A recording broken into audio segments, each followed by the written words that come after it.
lii congelé mi nii waxtu bii 2 heures nga dem teg sa ndox mu se li du ma ko sa ñii ma wax sama rajo bi man tamit lii kenn mënu wax lépp fas yéen jëlal kas salaamaaleykum mu yóotu lii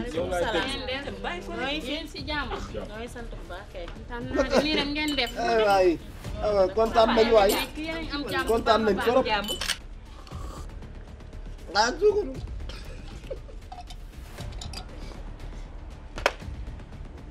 sa loxo du ko dugal la jël mburu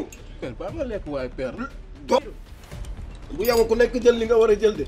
da koy lekk ba mu jeex ku nekk na jël li mu war a jël ci lii baa doona la yow lekkal bu ko faale yow boo amoon jom yaa njëkk def lii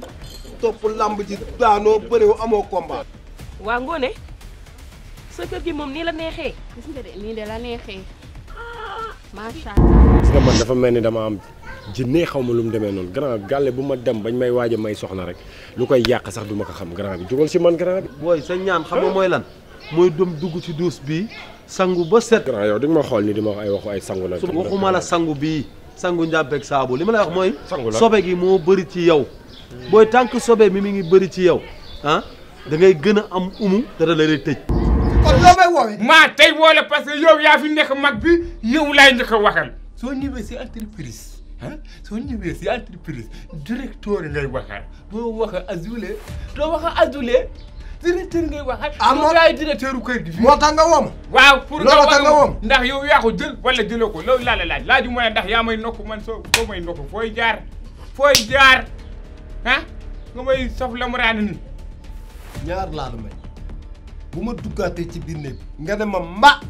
su ma génne boo wàccu liggéey lu ma la bëgg wallaay bay soo indi wutuma kaw dinaa la ñëppaat sa maam yëpp billaay wallaay wallaay dinaa la ñëpp père ma jëm ko porte waaw wuy ma match bi démb seetaanoo père xaaral ma ñëw yow xam naa sa affaire yow xaaral rek père lii lan la ah waxala man nag waaye père lii lan la ku moom ni waaw yow yaa ko moom dëggantaan waaw yaa ko moom père démb dama joué match royal bi waxoon naa dama koy jàpp am ngi nii laay mii ay teel nag père c'est vrai waaw yaa ko moom laay gis nga jigéen nag kenn mënu koo jaay kenn mënu koo wanteer kenn mënu koo weccoo xëy na dafay yoon rek mu war a génn dem sëy jaamu ji yàlla di ko ñaanal yàlla suñ borom defal ko jàmm fa mu jëm defal ko fa tawféex ma leen di may koo xam ne nag matul jigéen la ndax su matoon du génn kër ndey ma kër baayam mu bëgg bu ngeen yeggee ngeen mottali macha allah yar gi mottali leen yar gi mottali diine gi waxtu yu juróom it na ko toppatoo bu mu xeeb dépense bu mu yeb jëkkëram bu mu yeb gorom bu mu wut xarit bu mu wut àndandoo ah comme ni ko bàjjen waxee rek wallaay wallaay comme guddi na ndax ñu mën leen yeewi ndax suba dañuy koor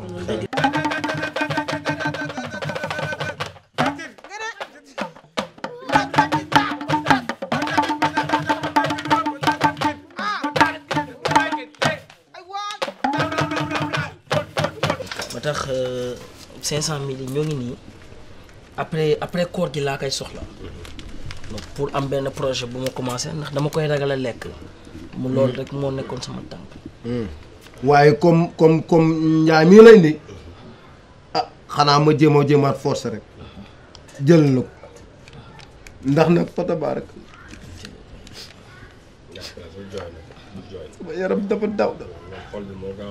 sama xol seet na gooy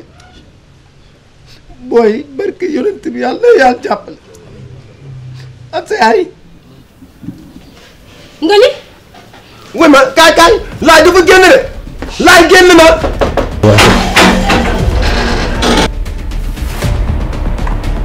dëgg booy